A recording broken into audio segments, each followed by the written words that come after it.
स्वागत है आप सभी का एक और नई वीडियो में।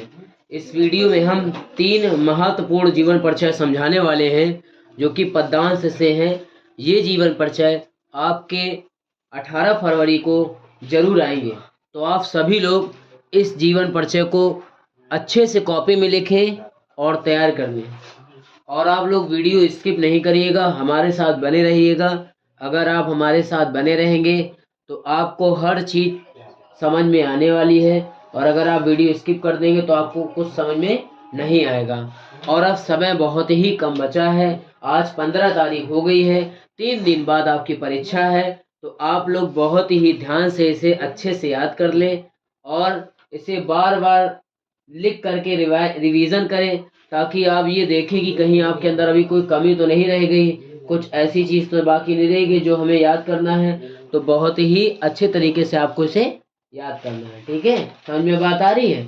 तो आपको जैसे मैंने लिखा है अयोध्या सिंह उपाध्याय का, ठीक इसी प्रकार आपको जीवन परिचय लिखना है वहां पे, ठीक है? 3 जीवन परिचय मैं लिखा रहा हूँ, और तीनों जीवन परिचय में एक जीवन परिचय, तीनों तो आएंगे लेकिन लिखना एक होता है ना। गद्य के भी 3 आते हैं, एक लिखना पड़ता है, पद्य के भी 3 आते हैं, एक लिखना पड़ता है, लेकिन ये जीवन परिचय जरूर आएगा, ठीक है? तो कैसे लिखना है, जैसे मैंने लिखा है। सबसे पहले अयोध्या सिंह उपाध्याय हेडिंग डाल देनी है, उसके बाद इसका जीवन परिचय लिखना है। अयोध्या सिंह उपाध्याय हरियोध जी का जन्म सन 1865 ईस्वी आजमगढ़ के निजामाबाद में हुआ, ठीक है? कहाँ हुआ था? आजमगढ़ के निजामाबाद में, ठीक है? ब्रजेश आ रहा ना समझ में? ठीक है, उतार रहा ना? हाँ, तो या तो स्क्रीनशॉट ले लो या तो उतार लो, और वीडियो लाइक करना मत भूलना। तो कहाँ हुआ था इनका जन्म? 1865 में आजमगढ़ के निजामाबाद में, ठीक है? इनके पिता का नाम क्या था? भोपाल सिंह। भोपाल सिंह नाम था। क्या नाम था? भोपाल सिंह, ठीक है? 5 वर्ष की अवस्था में फारसी के माध्यम से इनकी शिक्षा प्रारंभ हुई, यानी समझ लीजिए फारसी इनको आती थी। इन्होंने घर पर ही हिंदी, उर्दू, अंग्रेजी व सामान्य ज्ञान प्राप्त किया। कुछ समय ये कानून गो के पद पर काम किया, और सन 1947 में इनका देहांत हो गया। कितना छोटा जीवन परिचय लिखाया है ना? बिल्कुल मेन चीज हमने समेट करके आपको धर दी कि आप ऐसे लिखिएगा और सेम टू सेम ऐसे आपको छापना है। तो आपको टेंशन लेने की जरूरत नहीं है, बस हमारे साथ आपको मेहनत करनी है जिस तरह। तो यहां तक आपने समझा था ना? 1947 में इनका क्या हो गया था? देहांत हो गया था। साहित्यिक परिचय देखिए कितना छोटा मैंने लिखाया है। लिखा है द्विवेदी युग कवि और द्विवेदी युग के कवि और लेखक थे। कौन थे? हरियोध जी, ठीक है?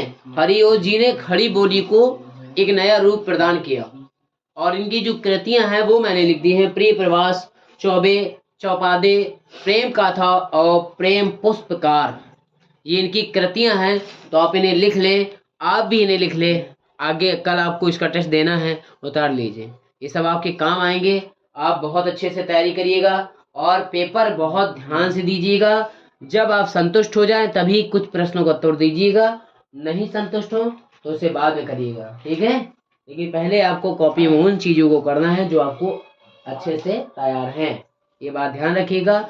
और जो मोटिवेशनल वीडियो है जो आपके लिए बहुत ही महत्वपूर्ण है, उसे हम डालेंगे 17 तारीख को, ठीक है?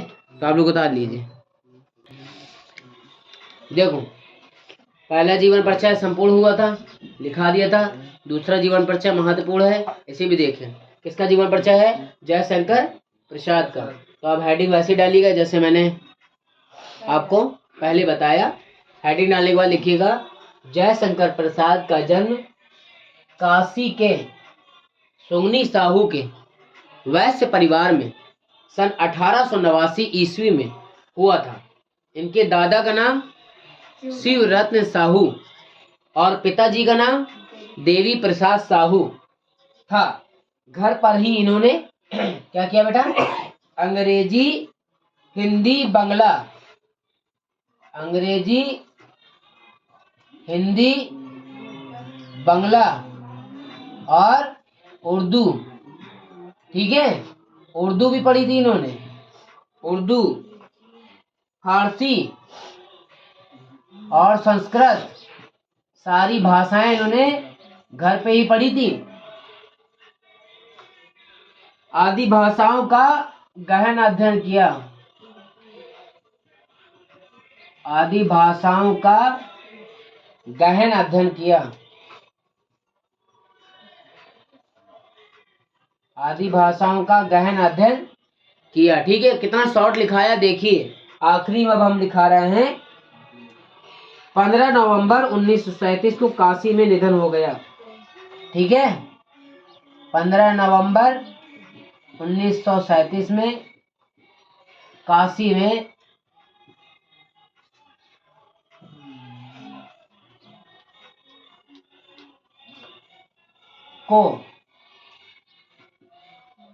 काशी में निधन हो गया।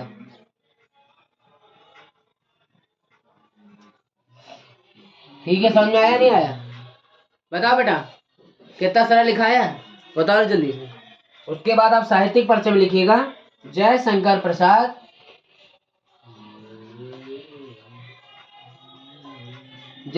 प्रसाद के काव्य में प्रेम और सौंदर्य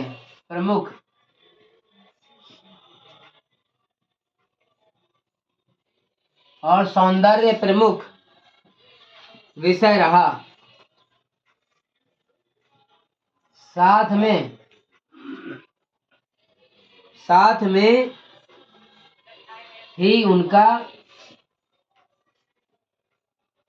दृष्टिकोण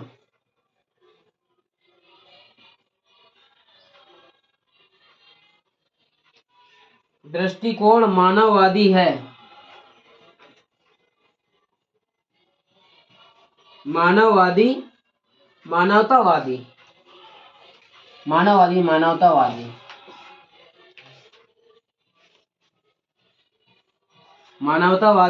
है। इतना ही लिख लो, इतना कोई आवश्यकता नहीं आगे लिखने की। कृतियां कितनी इनकी फेमस है? आंसू, लहर, कंकाल, चंद्रगुप्त, इनकी कृतियां हैं। कमायनी आदि, बस इतनी बहुत है। इतना ही लिख देंगे तो आपको अच्छे नंबर मिल जाएंगे। ठीक है, एक बार पुनः समझ ले, ये हेडिंगें आपको बहुत अच्छे से तैयार करनी है। जीवन परिचय, साहित्यिक परिचय और कृतियां। अगर आपने इन्हीं हेडिंगों को दे दिया तो आपके नंबर बहुत ही शानदार और अच्छे आएंगे और आप बहुत अच्छे से तैयारी करते जाएं। यदि कोई समस्या है तो आप कमेंट सेक्शन में पूछ सकते हैं, आपको उसका सॉल्यूशन पुनः बताया जाएगा। ठीक है, तब तक जल्दी से उतारें और ताकि हम नेक्स्ट लिखाएं। नेक्स्ट जीवन परिचय कौन से लिखाएंगे पता है? महादेवी वर्मा। ठीक है, आपके कोर्स में हैगा ना महादेवी वर्मा कि नहीं है? उतारिए इसे जल्दी से, और कोई भी समस्या हो आप पूछ सकते हैं। और वीडियो को लाइक करना नहीं भूलना है और तैयारी जबरदस्त करिए, समय बहुत ही ज़्यादा कम बचा हुआ है। समझ रहे हो ना अनस? ऐसे तैयारी करो। उतार लिया हमने ब्रजेश? उतारो, तुमने उतार लिया बिटिया? पक्का? ठीक है। ये क्या लिखा है इसका? उनके क्या आगे? कहाँ? उनका दृष्टिकोण मानवतावादी है। ठीक है, उतारो जल्दी। तुम लोग क्यों बैठे हो? अच्छा, तुम लोगों को वो पढ़ाना है। ये जो लेखक जीवन परिचय लिखते हैं, देखिए महादेवी वर्मा का जीवन परिचय आपको लिखना है। जीवन परिचय हेडिंग डालने के बाद महादेवी वर्मा का जन्म सन 1907 में फर्रुखाबाद में हुआ था। इनके पिता का नाम श्री गोविंद प्रसाद वर्मा तथा माता का नाम श्रीमती हेमरानी देवी था। माता और पिता का नाम बहुत ध्यान से लिखिएगा, और जन्म तिथि और इनकी मृत्यु ये तिथि, इसका विशेष ध्यान रखिएगा। ये आपकी गलत नहीं होना चाहिए। अगर आपने गलत लिख दिया तो आपको नंबर नहीं मिले।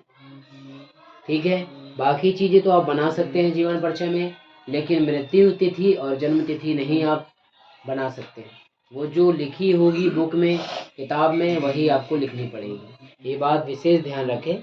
उसके बाद आपको लिखना है, महादेवी वर्मा जी के पिता विद्यालय में प्रधानाचार्य थे और नाना क्या थे, ब्रज भाषा के कवि थे। इन सब के प्रभाव ने महादेवी वर्मा जी को एक सफल प्रधानाचार्य और भावुक कवयित्री बना दिया। ठीक है। सन 1987 में इनका स्वर्गवास हो गया। समझ में आ रही बात? कितना सरल लिखा है मैंने कि आपको भाषा याद करने में भी समस्या नहीं आएगी। ठीक है।